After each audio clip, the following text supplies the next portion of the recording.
Welcome to my blog. So again, our topic this time, my content is what is God. So what is God to you folks? I already discussed who is God.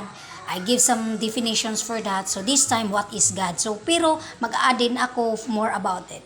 Okay, more about really so that in order for us to really discover who is God and what is really God for us so that we grow in our faith. Folks, I'm not an anti-religion, but I want us to grow in our religious belief that hindi tayo napipressure and at the same time, we knew our God very well. Na alam natin na may Diyos talaga, there is God existing, and at the same time, we knew what is the difference between the obligations and the responsibilities of God and human being. Okay, so what is God? So I will take First Timothy 6:17 and then may added siya, but I will take but on God who richly provides us with everything to enjoy. So ito talaga ang Diyos natin, folks, na whatever God for us, meaning to say, he or she, walang he or she eh. We can say God is He if we refer it to Lord Jesus Christ. Kaso si Lord Jesus Christ, until today, hinahanap pa yan. There are so many religious people or really historian peoples who are looking who was Jesus Christ. If Jesus Christ really a human being or just a figure created by Christianity. So focus muna tayo dito sa God as omnipotent, omnipresent power, meaning to say invincible, unseen. Okay? So our God, we already knew that God for us will richly provides us with everything to enjoy. So lahat ng bagay na magaganda that all the human beings must have in order to live on this planet Earth, si God ang nagpo-provide niyan. Okay, next, 6:6. But godliness is a means of gain. So if you want to really know the character of God, meaning to say is a means of gain. So ano ba tong means of gain? May kulang yata. No, when we say God, the character of God is ang attitude daw ni God to be godliness sa Bible is but godliness is with contentment and dilim man yung Biblia. Parang sinasabi ko madilim yung buhay ni ma'am. Kaya nag-explain ng Bible, no? But godliness with contentment is great gain. Okay, so guys, tandaan nyo rin yung passage na yan na ini-encircle ko kasi this passage is really against me. So again, I have a word schizophrenia. May word schizophrenia ko, folks, na if you read 1 Timothy chapter 6 verses, verses 3 to 6, 3 to 5, ako ang kalaban ng Diyos dyan. I am the enemy. Ito ang panlaban ng Diyos sa akin. So, sino kayang mga Diyos dyan? So, nanawagan ako, who is God really? Are they the writers of the Bible? Okay, now, what is God? Balikan natin. What is God? Okay, now, read 1 Timothy 15:40, there are heavenly bodies and earthly bodies, but the glory of the heavenly is of one kind, and the glory of earthly is of another. So very clearly stated over here na, what is heavenly bodies as God? Different. What is earthly bodies? Different then. Again, I clarified what is God. Iba yung Diyos na nasa langit na hindi nakikita, invincible, omnipotent, omnipower, omnipresent, omnipotent power. At iba din yung earthly bodies na tao, meaning to say human being. Okay?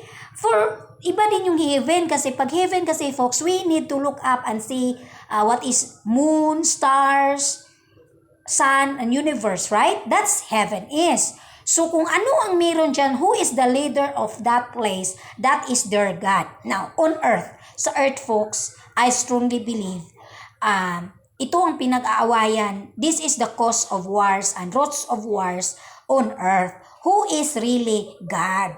Diyos na tao na I was explaining earlier. Pero pag tatanungin nyo na ako, that's why I'm so inspired and so unstoppable with my promoting for my old American man to really the real face and character of God as a human being on earth because He is reincarnated back. Nagbumalik siya, nagsabi, Luchi, there is no God. So mahabang usapan din yun, folks. But we are talking, para ma-differentiate natin na ano ba itong pinagsasabi ni Ma'am, what is really the main goal of his YouTube channel. Ito lang din. Ibang usapan din yun. Iba ang heavenly. Again, I clarified, heavenly bodies is different and earthly bodies is different. Next is, but the glory of the heavenly is of one kind, and the glory of earthly is of another. Diba? Klaro? Iba talaga. Ibang usapan ang earthly, ibang usapan din in heavenly. Pero for me, when you say heaven, spirits then. Spirits versus human being. Okay, kaya matalino talaga si Ma'am. Talagang pinag-ayos. Okay, now, on the 41. There is one glory of the sun, and another glory of the moon, and another glory of the stars. For star differs from star in glory. So, iba ang Diyos sa sun, iba ang Diyos na moon, iba ang stars. Marami stars to. And of course, there is one star differ from star in glory. So meaning, if you read also the New Testament, ang hinihintay din natin is morning star. Who is morning star then? Next, we'll still continue. So it is with the resurrection of the dead, what is perishable and what is raised is imperishable. Pero pagbarilin ka sa what is raised is imperishable, patay ka talagang bata ka. Kaya folks, I am a human being. If I'm get mad, that's why I will say I'm God. Luko-luko lang din dyan. But I have a pledges. Tao man ako. But ito, balik tayo sa resurrection of the dead. So meaning to say, dito ako nagka-age, folks. I give respect for what is stars, moon, sun. Ibang respect, nagre-respect ako dyan kasi itong si sun, they have energy to light. Moon, iba din. There's different. Stars, it's different, right? We all know about that. But they have also, like human being, they have responsibilities and obligations. Ang pinag-usapan natin dito, heavenly sila, no? Kasi nasa taas. They are heavenly because they are above. Okay. Kaya maghanap sa earthly bodies, naghanap ng resurrection of the dead in order to explain to us all what is the life of the sun, moon, stars. Yes, like human being, may katawan sila. They are tangible. They have physical body. But they have forces, they are given forces na naghanap tayo na sino ang gumawa sa mga ito. Who created sun, moon, stars, and heaven? Right? So, wala pa tayo dito sa earth. Kaya hintayin natin if anybody who are dead, resurrected. Pero wag naman tayo, folks, na kung mamamatay ako, babangon ako sa on the third days, babangon ako, na yung talaga ang expectations na patay ka, katawan ka, kunyari ito na katawan, patay ito na tao, mamamatay, rest in peace. In the third days, babalik din siya na bullpen. Kung mamatay ang bullpen, for the third days, mamatay ang bullpen.